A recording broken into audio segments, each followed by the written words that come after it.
All right, so this is Delic US Holding, their financial analysis for 2023 to 2021.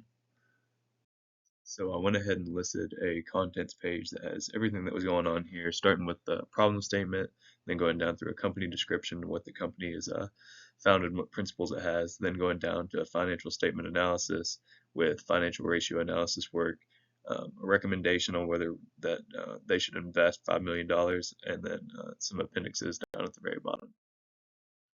So the problem statement, the thing that we're trying to solve, um, is whether Deluxe US Holdings is worth investing $5 million into or not. This was part of our project and just the figuring out whether we should invest this money or not, just the reasons behind that. So the description that I got from Delek US Holdings website was that they're a downstream energy company with assets in petroleum refining, logistics, convenience stores, asphalts, and renewables. That said that they're proud of their culture of excellence, their strong financial position, and track record of growth. So I'm going to start off with the financial statement analysis. So for the cash flow statement and turning these things into common size ratios, in 2023, accounts receivable was 460, while it was a negative 428 in 2022. With the accounts receivable being up much higher, it just means that the company is essentially making more money. Essentially, they have more people that have to pay them, and obviously, this is a good thing. You know, you want to get as much money as you physically can.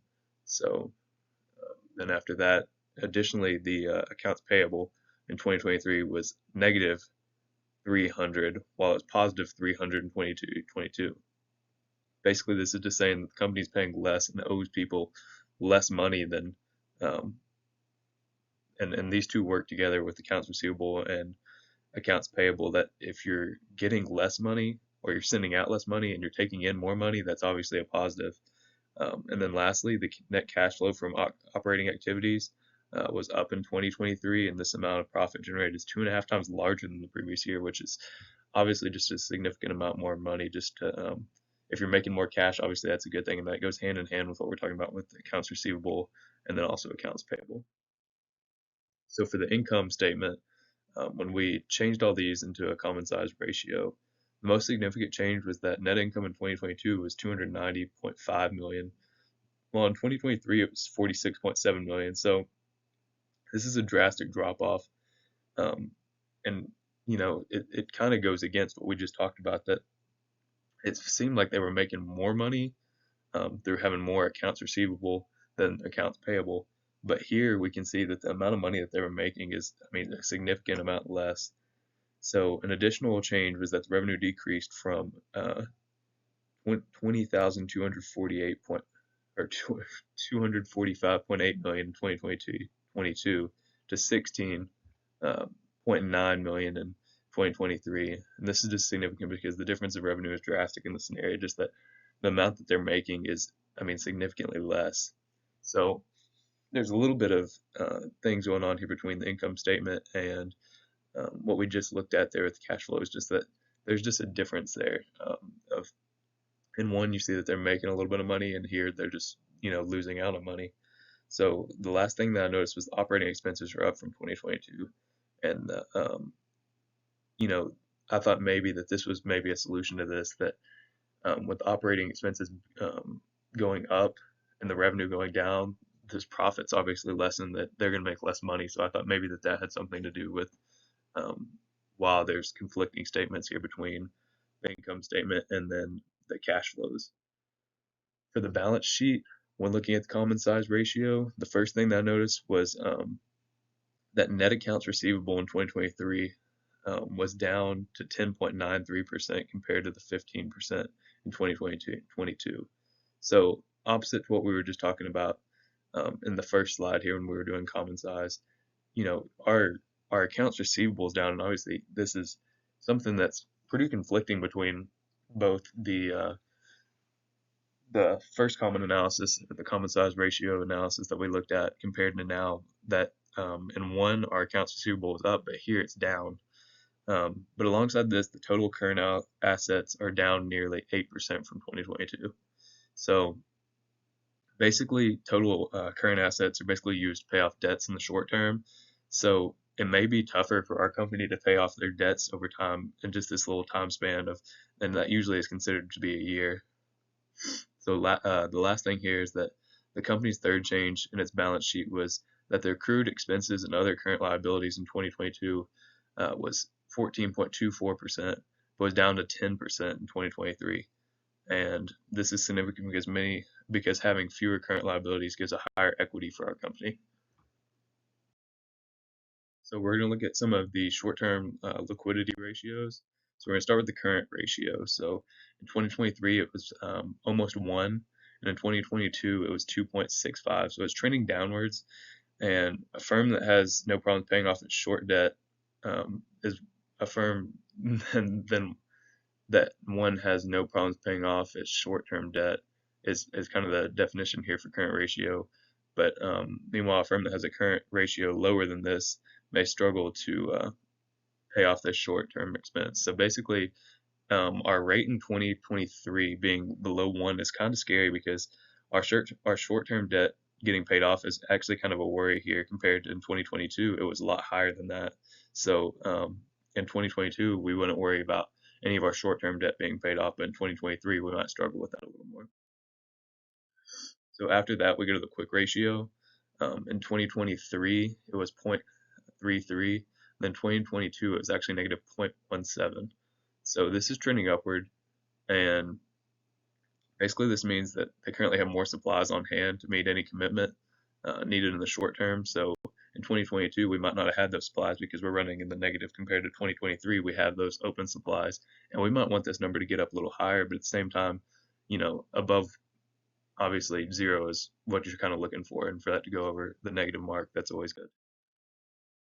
So moving on to the long-term ratios, we'll start with the debt equity ratio, which was in 2023 6.47, and then in 2022 is 6.66. So it's trending downwards, but it's such a slight downward that, obviously working with millions of dollars, that small amount can still be a ton.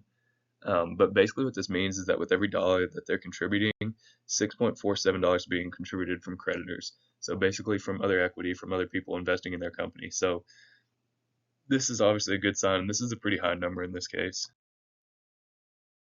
So for the total debt ratio, so in 2023, we're looking at 86.62%, while in 2022, we're looking at 86.95%. So this is actually trending upwards because we're looking to have less debt. So the total debt ratio demonstrates that Delic has more assets than debt. And obviously, that's what you want. You want to have more assets than you have debt. So this is a positive progression by just right under 1%, proving that Delic obtains more assets than it takes on debt. After that, we're looking at the equity multiplier ratio. So in 2023, you can see it's 7.47, and 2022 it's 7.66. So it's trending downward, and the Delic equity multiplier is high, meaning that they can use this debt instead of equity to obtain their assets. And at a level of 7.47, the company still needs to drop the multiplier significantly. Okay. After that, we have the cash coverage ratio, and I wasn't sure why both of these were negative. That kind of concerned me for a little while, but we'll kind of explain that here in a second. So in 2023, it was a negative 11.56, while in 2022 it was a negative 20.09. So it's trending downwards, and Delic's raising the amount of liabilities they're paying with their active operating cash flow compared to the previous year. So essentially, we're raising the amount of liabilities we have, and basically we're paying our operating cash flow more than we did the last year. And you saw that our operating activities were higher in 2022 than they were in 2023 earlier. So the profitability ratios, starting with the profit margin, in 2023 it was 0.28, while in 2022 it was 1.43, and we're trending downward here. Even from 1.43% to 0.28, this is a huge significant amount because we're basically sitting here and looking at it, and 1% of millions of dollars is a lot of percentage here. So the fact that our profits varied so much from 2022 to 2023 was pretty concerning to me. Our return on our assets in 2023 was 0.65, while in 2022 it was 3.55, and so we're trending downward here too. And since this number is down from the previous year, the company is using the assets they have worse than the prior year to create a higher profit. So essentially, return on assets is just how efficiently you use your assets. So we're using our assets worse in this case in 2023. Our return on equity was down as well from a staggering 27.16 in 2022 to 4.87. Um, so the equity that is invested is not generating the same profit as the previous year, and the profit produced in 2022 was almost 7 times larger than in 2023. So this is an alarming amount. I mean, it's just absolute ton compared the two.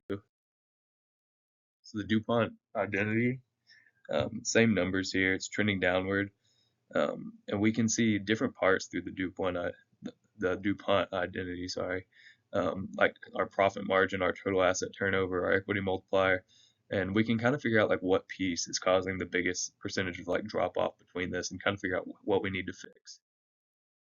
So the side that I took was to not invest in Delic, not invest our $5 million. So the company's net income dropped from 290.5 million in 2022 to 46.7 million in 2023. So I got this from one of the analysis sheets when I was comparing the common size ratio, and I mean this is just a staggering amount of drop off in our net income, and obviously that's the main focus that we're looking for is how much money is our company making. Additionally, beside this, our sales have dropped from almost 500 million in 2022 to almost just below 300 million in 2023. So obviously, we're losing a ton of money, whether it's our net income or from sales being dropped off. And our profit margins, as I mentioned, obviously 1.43% in 2022 sounds like, well, you're not making that much money. But when it's in terms of millions and you're doing 1.43% compared to you're doing 0.28% in 2023, that's a big drop off. So these were three of the reasons I decided not to invest in Delic. If you have any questions on this, I'd love to answer them and just work through those together.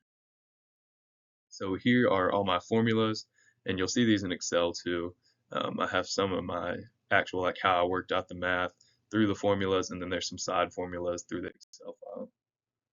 And here's my cash flow analysis. It's going to be 2 different pages, and then my income statement analysis. And this is all in the Excel too.